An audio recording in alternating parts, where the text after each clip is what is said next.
It is the Flow Friday Night Sports Show, and it's time now to have a look at Western Eyre Netball, a big round of matches, round 9.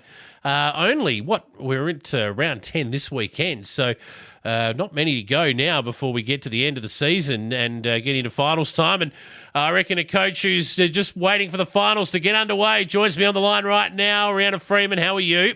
I'm very well, thank you. How are you? I'm okay. You ready for finals? Not yet. Not yet? I'm quite happy just to have another 6 or 7 weeks before finals, but definitely excited for how the last part of this season's shaping up. Well, I think we can safely say you officially, mathematically, booked your ticket on the weekend. So you're definitely going to be playing finals time. West Coast Hawks 55, Wirral 38. That confirms that the Hawks are playing finals, but now it's a case of locking down a top 2 spot for your girls, I'd imagine. Absolutely, that is the goal, and this weekend will be the telltale there. But I think probably winning by 17 against Wirral was obviously something we're really happy with. We actually beat them in the first half of the season by 17, so that seems to be a lucky number against Wirral at the moment. But they had a couple out. Cindy Best, your absolute favourite, wasn't playing on Saturday. No, why am I playing this then? I'll just get rid of that. She didn't even play.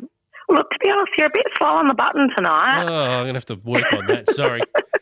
And Emma Willis, we thought she was going to play, but she wasn't feeling well on Saturday. So we're all without those two absolute guns in the side, but still had obviously a very quality side. But Hawks just sort of chipped away each quarter, coming away with just a 17-goal win. And our best for Hawks was Tara Jelinek, which was her debut game in A grade, and she absolutely turned one on. So well done, Tara. Well done, Tara, indeed. Thevenard had the bye, which meant that at Ceduna, the Western United crew came into town to take on the Blues, and they gave more than a yelp against the Blues. Obviously, the Blues got the job done here, 57-41, but Western United, whilst they haven't won a game, they're not the worst bottom side winless team that you've ever seen. No, look, and if you go have a look at their score in breakdown for each quarter, first quarter, Blues are up by 5. Second quarter, so half-time, Blues have had a really good quarter. They're up by 19. That's when things get really interesting. So they had a 19-goal lead at half-time, and then in the third quarter, that margin went down to 11. So that was an 8-goal quarter win by Westies. So they won that third quarter by 8 goals. And then the fourth quarter was a draw. So they actually only lost the first 2 quarters, which we have touched on every week.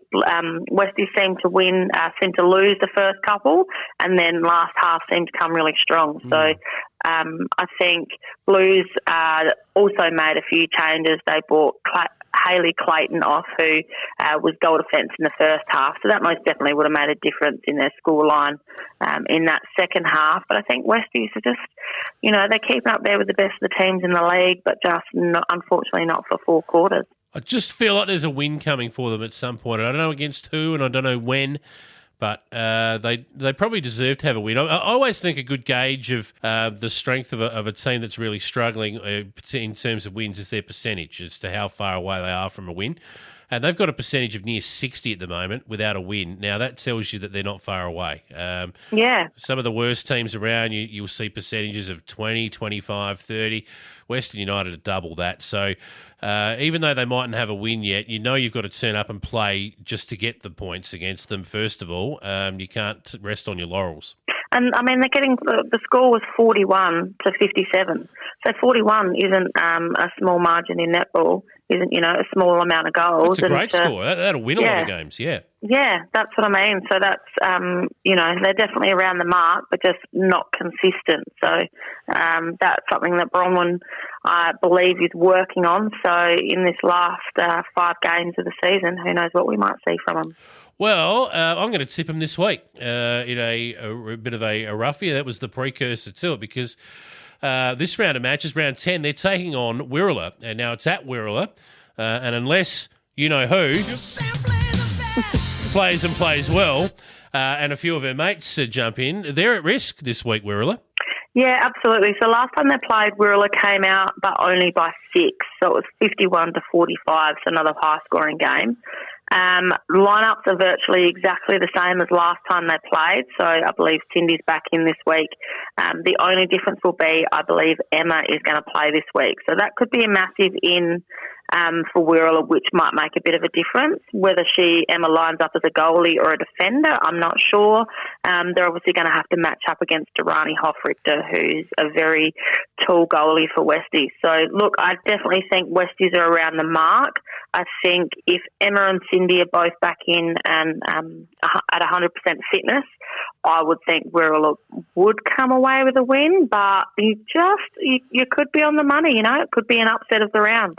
Tell you what, they might be winless at the moment, but if they win that, we've got an exciting run down to the finals for that fourth spot, because all of a sudden Western United are only a game behind them with a handy percentage in the bank. So then we've got a real run home to the finals for those two clubs. Absolutely. So, look, if Westies do come away with a win here, it definitely makes things interesting. Yeah. I think Wirral, being the seasoned team that they are, and they certainly know how to turn it on when they need to, I think they would most definitely be aware of that and wanting to not give them that opportunity. Yeah, that's it. A win for Wirral snuffs that out, so they'd be aware of that too. So, but look, let's talk about Streaky Bay, because come on, I mean, this is the battle for the minor premiership here. The West Coast Hawks taking on Thevenard, and this will be a beauty. They got you last time. They did. They got us by 2. It was 34-36. So reasonably, that's not a terribly high-scoring game for the two top teams, which tells you it's a very defensive game. Last time we played, Sevi didn't have Nikki and Marnie, so two absolute quality players. Nikki normally lining up in defence, but can also play as a goalie, Marnie through the centre. Hawks had virtually a full side last time we played, but we've now introduced Shannon Johnson into the team. So Sevi have got 2 players back into the side. Hawks are still without Chloe Evans and Tegan Joyce. Because of that factor, I think Sevi being top and a full side, and Hawks not quite a full side, Sevi will go in favourites. But gee, I'm really excited about this game. I think there'll be Rochelle Hasseldine in goal shooter. She'll line up against Hannah Chanauf. I think that'll be a brilliant matchup. Nikki Sleep in goal defence will line up against Rochelle Wheaton, and they are both very similar players. Very quiet, just go about their job, not flashy, very high-skilled, brilliant players. So I'm really excited for this game. I think Sevi will go in favourites, but obviously I'm a Hawks girl and I coach these girls, so I'm going to tip the Hawks. As you should, and it should be a ripper. I'll be honest here, folks, I've got absolutely no idea who's going to win this game, and I can't wait to see the scores come through, to be quite honest, because I don't think there'll be much more than maybe a handful of goals in it. And I think, if you're going to see you two play again a couple of times come the back end of the season, I can't wait for those games either, because I don't think there's much in it between you two. No, and we've got Alana Beard. She's playing her 50th A-grade game for the Hawks, and Rochelle Wheaton, it'll be her 100th game for the Hawks on Saturday, which is pretty exciting. And Hawks have actually got a few milestone games on Saturday. Nissa Bell's playing her 150th game, but the big one for us, she's played A-grade, she's played C-grade, she's played B-grade, she's played D-grade. I think she's won a best and fairest in nearly every grade. I believe she's playing B or even C on Saturday, I'm not sure, but Narissa Baldock is playing her 300th game on Saturday. So bit of a shout out to those girls for the Hawks playing their milestone games. And